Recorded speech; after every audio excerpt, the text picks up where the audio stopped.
Hey guys, Kortni and Brianna here. Today we're going to tackle some slang terms and misconceptions that will happen throughout the real estate transaction. So let's get started right now.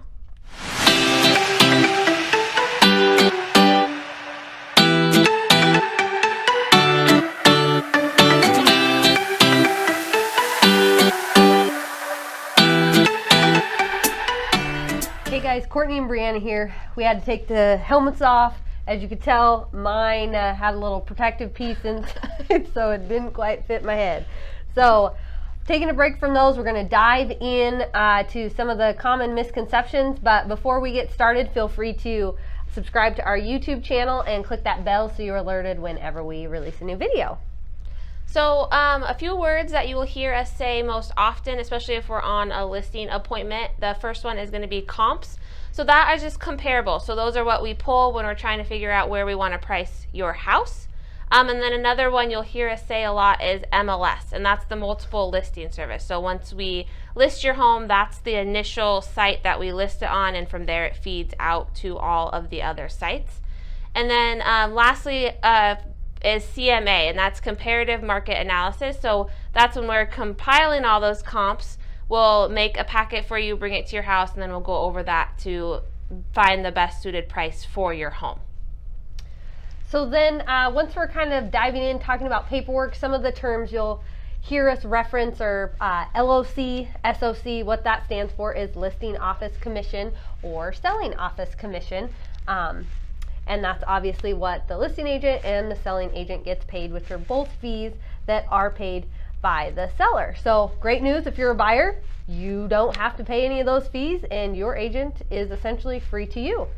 Another common word that sometimes people get a little confused about what it exactly means is closing costs. So what that is, there is a separate set of closing costs for buyers as well as sellers. So as a buyer, you will have your lender fee, you'll have, and wrapped into that, you'll have your appraisal fee and some additional fees there, and then title and escrow. And title and escrow also has its own set of seller fees. And then another misconception is signing versus closing. So a signing is when you actually sign your docs with escrow or a notary, or someone can come out to your house and sign.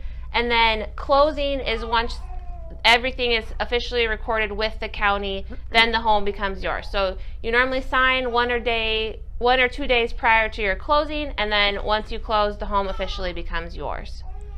Yes, so like Brianna said, a lot of times we'll have buyers, they sign and they're like, do I get my keys now? No.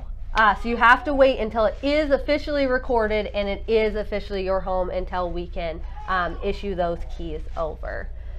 So a few other kind of slang terms, if you will, that sometimes people are like, what does that mean? Is escrow. And escrow is the neutral third party that helps coordinate everything and make it all happen. So they're going to be working with title to get the title reports pulled. They're the ones that are going to have copies of the contract and be facilitating signings for both the buyer and seller. And then they're going to be the ones in charge of facilitating the transfer of funds and then the recording of the property. Another term, assessed value. So the assessed value is what the county assesses your home as being worth, and then that's what you pay property taxes off of that value.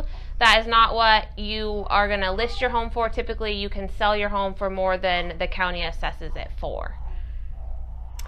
So another piece that sometimes causes confusion, another slang term we use is a short sale. So if a property is a short sale, that does not at all by any means imply that it is going to be a short transaction. It's usually the exact opposite. It's usually a long sale. So what that means is that once you submit an offer, not only does that seller have to approve it, but then a lender of the loan also has to approve that for that offer to gain mutual. And there's usually 2 to 3 month time. It can be up to 2 or 3 months from the time the seller says yes to when they finally get that lender approval. And then the last slang term you'll hear us throw around is HUD, which just means settlement statement, and that's something that escrow prepares, and it's just the debits and credits of the transaction. And that's one of the things you will sign when you sign your closing docs, and it'll tell you if you're the seller, if the amount of funds you're getting back, and if you're a buyer, the amount of funds you need to bring into closing. Hey guys, thanks for coming along with us while we tackled some of the slang terms and misconceptions of the real estate process. So if you guys are looking for a touchdown transaction, be sure to give us a call.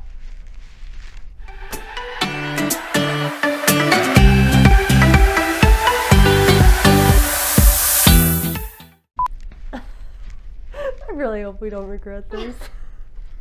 Oh no.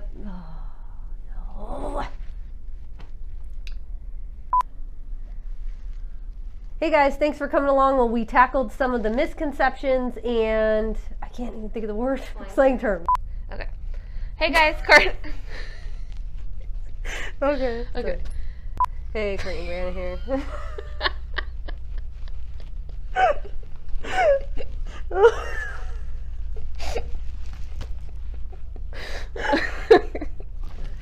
This is not good. Okay. Are we gonna jump? I don't know. Start doing burpees. It's in my nose.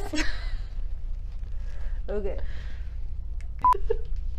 Okay. So, at what point are we taking these? I don't know.